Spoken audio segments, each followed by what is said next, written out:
Next మిగతా వార్తల్లో నిన్న ప్రభాకర్ రావు ఎస్ఐబి మాజీ చీఫ్ విచారణ జరిగింది రెండో రోజు. మొన్న 9వ తేదీ జరిగింది, 10వ తేదీ గ్యాప్ ఇచ్చి నిన్న 11వ తారీఖు మళ్ళా విచారణకు పిలిచిరు. ఏమని నువ్వు ఆ సమయంలో వాడిన ఫోన్లు, ల్యాప్టాపు, మ్యాక్బుక్ ఏదైతే ఉందో యాపిల్ది అది కూడా తీసుకురమ్మని అన్నారు. సో అన్న తర్వాత నిన్న వచ్చిండు ఆయన, అందులో భాగంగా విచారణకు హాజరయ్యిండు. దొంగ జడ్జిల ఫోన్లు ఎందుకు ట్యాప్ చేశారు, ఆదేశాలు ఇచ్చింది ఎవరు, మీ పరిధిని దాటి ఎందుకు వెళ్ళారు? రెండో రోజు 8 గంటల పాటు ప్రభాకర్ రావు విచారణ.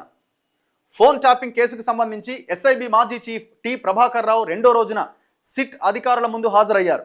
బుధవారం ఉదయం 11 గంటల ప్రాంతంలో సిట్ కార్యాలయానికి వచ్చిన ఆయన విచారణ ముగిసిన తర్వాత రాత్రి 8 గంటల ప్రాంతంలో తిరిగి వెళ్లారు. దాదాపు 8 గంటల పాటు ప్రభాకర్ రావును సిట్ అధికారులు ప్రశ్నించారు. తదుపరి విచారణ నిమిత్తం 14వ తేదీన మరోసారి హాజరు కావాలని ఆదేశించినట్టుగా తెలుస్తోంది. సాధారణ ఎన్నికల సమయంలో రాజకీయ నాయకుల ఫోన్లు ట్యాపింగ్ జరుగుతుంటుంది, కానీ న్యాయమూర్తులు, పారిశ్రామికవేత్తల ఫోన్లను ఎందుకు ట్యాప్ చేయించారు? ఎవరి ఆదేశాల మేరకు నిర్ణయం తీసుకున్నారు? ఈ వ్యవహారం వెనుక ఉన్నదెవరు అని ప్రభాకర్ రావును సిట్ అధికారులు ప్రధానంగా ప్రశ్నించారు.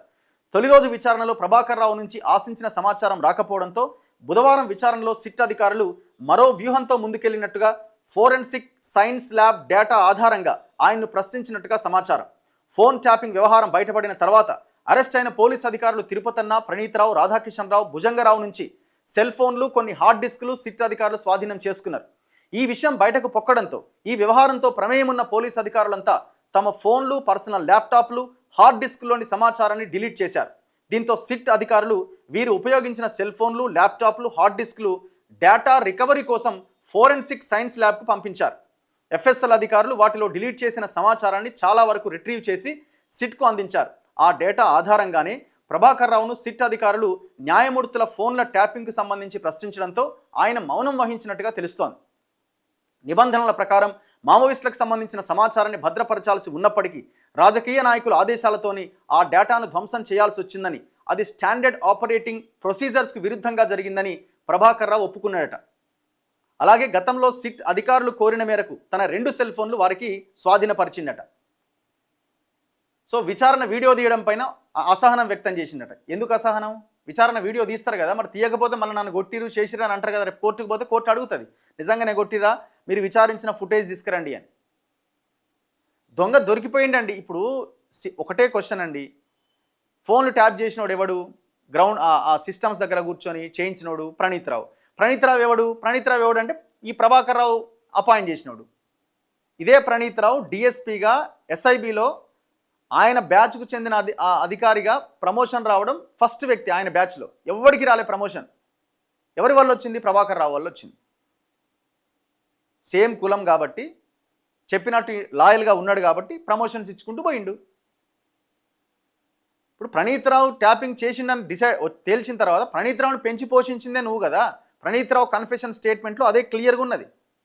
ఎస్, ప్రభాకర్ రావు ఏం చెప్తే అది చేసిన నేను అని. నువ్వు దొంగ దొరికిపోయిన తర్వాత తప్పించుకోవడానికి అవకాశం ఏంది? విచారణ వీడియో తీయడంపై అసహనం. విశ్వసనీయ వర్గాలు తెలిపిన సమాచారం ప్రకారం ఫోన్ ట్యాపింగ్ ఎస్ఐబిలో అంతర్గత బాధ్యత అయినప్పటికీ మీరు ప్రత్యేకంగా స్పెషల్ ఆపరేషన్ టీంని ఎందుకు ఏర్పాటు చేశారు? ఈ ఎస్ఓటి స్పెషల్ ఆపరేషన్ టీంకి ఇన్ఛార్జే ప్రణీత్ రావు. దీనికి ప్రభుత్వం అనుమతి ఉందా? అనధికారికంగా మీ అంతటా మీరే ఏర్పాటు చేయించారా అని అధికారులు ప్రశ్నించగా, తాను విధి నిర్వహణలో భాగంగానే పనిచేశాను, పలుమార్లు ప్రభాకర్ రావు బదులిచ్చారు. ఫోన్ ట్యాపింగ్కి సంబంధించి ప్రైవేటు వ్యక్తి అయిన శ్రవణ్ రావు మీ బృందంలో ఎలా సభ్యుడయ్యాడు? అతన్ని ఇందులోకి ఎవరి ద్వారా తీసుకొచ్చారు అని ప్రశ్నిస్తూ ప్రణీత్ రావు, తిరుపతన్న ఫోన్ల నుంచి రిట్రీవ్ చేసిన కొన్ని వాట్సాప్ సంభాషణల కాపీలు సిట్ అధికారులు ప్రభాకర్ రావు ముందు పెట్టిరట. ఈయన వాళ్ళతో చాట్ చేసిండు, పలానా వాళ్ళని ట్యాప్ చేయలేదు, ట్యాప్ చేయని. ఆ చాట్ అంతా తెచ్చి ముందు పెట్టిరట. మరి ఇది నువ్వే కదా చేసిందనంటే ఆన్సర్ ఏముంది? అలాగే ఏదైనా ఫోన్ను ట్యాపింగ్ చేయాల్సి వస్తే 7 రోజుల తర్వాత రివ్యూ కమిటీకి ఆ విషయాన్ని రాతపూర్వకంగా మీరు తెలియపరచాలి కదా. ఇన్ని వేల నెంబర్లు ట్యాపింగ్ చేసినా ఆ వివరాలు రివ్యూ కమిటీకి ఎందుకు తెలియచేయలేదు? మీపై ఉన్నతాధికారులు ఉన్నారు, వారికి అన్నీ తెలుసు అంటున్నారు కదా. నాటి హోంశాఖ ప్రత్యేక కార్యదర్శి రవి గుప్తాను మీరు బేఖాతరు చేశారా, లేక ఆయనకు తప్పుడు సమాచారం ఇచ్చారా అని ప్రశ్నించారట. ప్రభాకర్ రావు మోసపూరితంగా వ్యవహరించారని రవి గుప్తా హైకోర్టులో వేసిన అఫిడవిట్ను గుర్తు చేస్తూ, ఆయన మీ గురించి అలా ఎందుకు అనాల్సి వచ్చింది అంటే మీరు ఒక సమాచారం ఇచ్చి మరో పని అనధికారికంగా చేశారా అని ప్రశ్నించినప్పుడు ప్రభాకర్ రావు మౌనంగా ఉన్నాడట. నిఘా సమాచారాన్ని ఇతరులతో పంచుకోకూడదు కదా, మరి మీరు ప్రైవేటు వ్యక్తిని ఇందులో భాగస్వామిని చేయడంతో పాటు ఆయనకు కొంత సమాచారాన్ని ఇచ్చినట్టుగా నిర్ధారణ అయింది అంటూ కొన్ని సంభాషణల స్క్రీన్ షాట్స్ని ప్రభాకర్ రావుకు అధికారులు చూపించారట.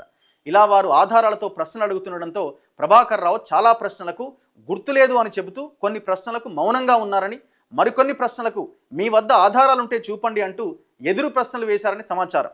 విచారణ ప్రక్రియ మొత్తాన్ని వీడియో రికార్డింగ్ చేయడం పట్ల ప్రభాకర్ రావు కొంత అసహనానికి గురైనట. ప్రభాకర్ రావు బెయిల్ పిటిషన్ సుప్రీంకోర్టులో పెండింగ్లో ఉండడం, ఆగస్టు 5వ తేదీన జరిగే తదుపరి విచారణ వరకు ఆయన్ను అరెస్టు చేయొద్దని సుప్రీంకోర్టు మధ్యంతర ఉపశమనం ఇవ్వడంతో ప్రభాకర్ రావు విచారణలో ఏమాత్రం భయపడకుండా నిబ్బరంగా ఉన్నారని తెలుస్తున్నదట. ఇట్లా దొంగ తప్పించుకోవడానికి విశ్వ ప్రయత్నం చేస్తున్నాడు, దొరికిపోయింది.